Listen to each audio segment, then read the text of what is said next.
Moto G6, G6 Play அப்புறம் G6 Plusன்னு 3 புது phone launch பண்ணியிருக்காங்க Lenovo Moto. இந்த ஃபோன் பற்றி நீங்கள் தெரிஞ்சிக்க வேண்டிய எல்லாத்தையும் இந்த வீடியோவில் பார்ப்போம். வீடியோவில் போகிறதுக்கு முன்னாடி என் பேர் ஷாருக், நீங்கள் பார்த்துட்டு இருக்கிறது C4 Tech தமிழ். இந்த வீடியோ பார்த்ததுக்கப்புறம் உங்களுக்கு பிடிச்சிருந்தா கீழே இருக்க லைக், சப்ஸ்கிரைப் அப்புறம் பெல் ஐக்கானும் ப்ரெஸ் பண்ணுங்கள். இப்போ வீடியோவில் போகலாம்.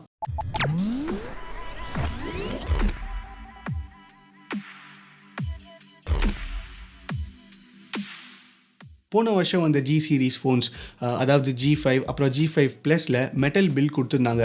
ஆனால் இந்த வருஷம் அதுக்கு ஒரு படி தாண்டி கிளாஸ் சாண்ட்விச் டிசைன் கொடுத்துருக்காங்க. அப்புறம் பின்னாடி கொரில்லா கிளாஸ் எல்லாம் கவர் பண்ணியிருக்காங்க. பார்க்கவும் ரொம்பவே நல்லாயிருக்கு.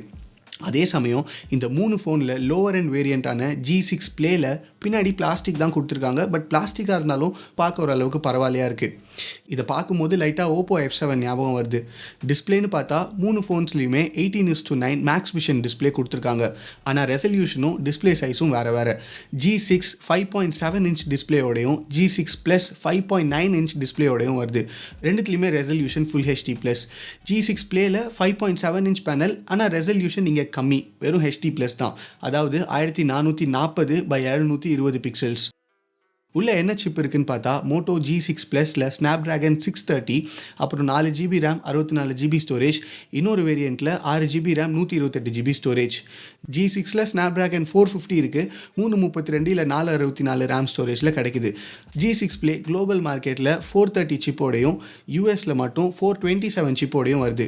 இது 216 அப்புறம் 332 RAM ஸ்டோரேஜ் காம்பினேஷனில் கிடைக்குது. இதில் யூஸ் பண்ணியிருக்க ப்ராசஸர் பொறுத்த வரைக்கும் கொஞ்சம் ஏமாற்றமாக தான் இருக்குது. G6 Plus Snapdragon 636 கொடுத்துருந்தா நல்லா இருந்திருக்கும். ஆனால் நிறைய பேருக்கு இன்னும் ஆச்சரியத்தை தருது G6 Snapdragon 450யோட வருது. இப்போ இதுக்கு முன்னாடி வந்த generation Moto phone G5 Plus Snapdragon 625ஓட வந்தது. இங்கே G6ல கொடுத்துருக்க 450 அதை விட வீக்கான சிப். ஆமாம், இங்கே ஒரு ப்ளஸ் மாடல்லையும் ஒரு நார்மல் மாடல்லையும் இருக்க சிப்பை கம்பேர் பண்ணுறேன். அதுக்கு ஒரு காரணம் இருக்குது. மோட்டோ G5 Plus $229 லான்ச் பண்ணாங்க. ஆனால் இப்போது சாதா G6 வேரியண்ட்டோட விலையே $250. இங்கே என்ன மோட்டோ பண்ணுறாங்கன்னு சுத்தமாக புரியல. எப்படியோ இந்தியன் வேரியன்ட் கைக்கு வர வரைக்கும் இதை பற்றி எதுவும் பெருசாக பேச முடியாது. அடுத்து பேட்டரி கெப்பாசிட்டின்னு பார்த்தா G6 3000 mAh பேட்டரியோட வருது. G6 Plus கொஞ்சம் ஜாஸ்தியாக 3200 mAh பேட்டரியோட வருது. G6 Playல 4000 mAh பேட்டரி கொடுத்துருக்காங்க. இப்போ G6 Plus ரெண்டுத்துலேயுமே 14 nm மேனுஃபேக்சரிங் ப்ராசஸில் பண்ண சிப் யூஸ் பண்ணியிருக்காங்க. ஸோ பவர் எஃபிஷியன்சி நல்லாயிருக்கும். ஆனால் G6 Playல Snapdragon 430 இருக்கட்டும், இல்லை யூஎஸில் யூஸ் பண்ணுற 427 சிப்பாக இருக்கட்டும், ரெண்டுமே 28 nm மேனுஃபேக்சரிங் ப்ராசஸில் பண்ணுது. ஸோ இங்கே பவர் எஃபிஷியன்சி அவ்வளோ சூப்பராக இருக்காது. பட் இருந்தாலும் 4000 mAh பேட்டரி இருக்கனால கண்டிப்பாக பேட்டரி லைஃப் நல்லா தான் இருக்கும். அண்ட் இது போக 3த்துலேயுமே டைப் சி போர்ட், அப்புறம் மோட்டோரோலா டர்போ சார்ஜிங் ஃபீச்சர் கொடுத்துருக்காங்க. அது ஒரு அட்வான்டேஜ். அடுத்து கேமராஸ், G6 Plus ரெண்டுத்துலேயுமே டுவல் கேமரா செட்டப் இருக்குது. G6 Plus பற்றி முதல்ல பார்த்துருவோம். ஒரு 12 மெகாபிக்சல் f1.7 கேமரா, அப்புறம் ஒரு 5 megapixel f2.2 depth sensing camera, portrait mode photos எடுக்கிறதுக்கு. அடுத்து G6ல என்ன இருக்குன்னு பார்ப்போம். அதே 12 மெகாபிக்சல் கேமரா, ஆனால் f1.7க்கு பதிலாக f1.8 அப்பர்ச்சர்.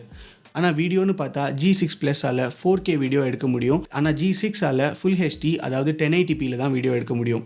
G6 Playல பார்த்தீங்கன்னா ஒரே ஒரு கேமரா 13 மெகாபிக்சல் f2.0 அப்பர்ச்சரோட. செல்ஃபி கேமரான்னு பார்த்தா 3 ஃபோன்லேயுமே ஒரே யூனிட் தான், 8 megapixel f2.2 aperture camera plus ஒரு ஃப்ளாஷோட வருது. கடைசியாக சாஃப்ட்வேர் பற்றி பார்த்துருவோம். இங்கே பெருசாக சொல்கிறதுக்கு ஒன்றும் இல்லை. மோட்டோங்கிறதுனால ஸ்டாக் ஆண்ட்ராய்டு தான், ஓரியோவோட வருது. ஸ்டாக்காக இருந்தாலும் கொஞ்சம் மோட்டோ ஃபீச்சர்ஸும் இதில் சேர்த்து கொடுத்துருக்காங்க. அதாவது இதுக்கு முன்னாடி வந்த மோட்டோ ஃபோன்ஸில் இருந்த மோட்டோ ஜெஸ்டர்ஸ், நேவிகேஷன் ஜெஸ்டர்ஸ் இதெல்லாம் இங்கே வருது.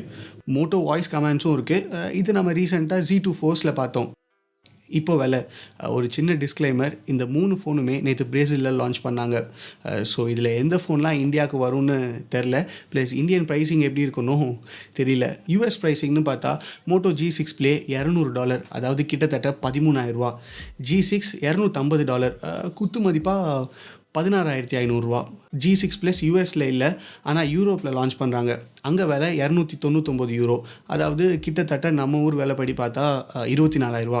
யூரோப்பில் எப்போவுமே ஃபோன் விலை ஜாஸ்தி தான். ஸோ அதை பார்த்து பயப்படாதீங்க. இந்த லான்ச் பற்றி சில வதந்திங்க போயிட்டுருக்கு. என்னன்னு கேட்டிங்கன்னா, மோட்டோ எக்ஸ்போர் எந்த ஊர்லலாம் இருக்கோ அங்கெல்லாம் G6 Plus லான்ச் பண்ணுற ஐடியாவில் இல்லையா. ஏன்னா ரெண்டுமே 630 சிப்போட வருது, கிட்டத்தட்ட ரெண்டுமே ஒரே விலை தான். ஆனால் எங்களை கேட்டிங்கன்னா வரத்துக்கு வாய்ப்பு நிறையா இருக்குன்னு தான் சொல்லுவோம். ஏன்னா இந்தியா பொறுத்த வரைக்கும் இந்த G Plusன்னு வர சீரீஸில் எல்லா ஃபோனுமே சூப்பராக சேல் ஆகிருக்கு. ஸோ இதை ஸ்கிப் பண்ணுவாங்கன்னு எங்களுக்கு தோணலை. பட் இந்தியாவுக்கு வரப்போ என்ன விலையில் வரும்னு நீங்கள் எதிர்பார்க்குறீங்க? கீழே கமெண்ட்ஸை சொல்லுங்கள். யூஎஸ் ப்ரைஸிங் போன வருஷத்தை விட கொஞ்சம் ஜாஸ்தியாக இருக்கிறத பற்றி நீங்கள் என்ன நினைக்கிறீங்க அதையும் கமெண்ட்ஸை சொல்லுங்கள். முடிஞ்சால் ஷேரும் பண்ணுங்கள். அவ்வளோதான் இந்த வீடியோ பிடிக்கலனா என்ன பண்ணணும்னு உங்களுக்கு தெரியும். பட் பிடிச்சிருந்தா லைக் கொடுங்க. கூடவே கீழே இருக்க சப்ஸ்கிரைப் பட்டனையும் ப்ரெஸ் பண்ணுங்கள். ஆல்ரெடி சப்ஸ்கிரைப் பண்ணிருந்தீங்கன்னா அதுக்கு பக்கத்தில் ஒரு பெல் ஐக்கான் இருக்கும், அதையும் சேர்த்து ப்ரெஸ் பண்ணுங்கள். அப்போ தான் நாங்கள் எப்போல்லாம் வீடியோஸ் போடுறோமோ அப்போல்லாம் உங்களுக்கு உடனே நோட்டிஃபிகேஷன் வரும். அடுத்த வீடியோவில் பார்ப்போம். என் பேர் ஷாருக். நீங்கள் பார்த்துட்டு இருக்கிறது C4 Tech தமிழ். பாய்.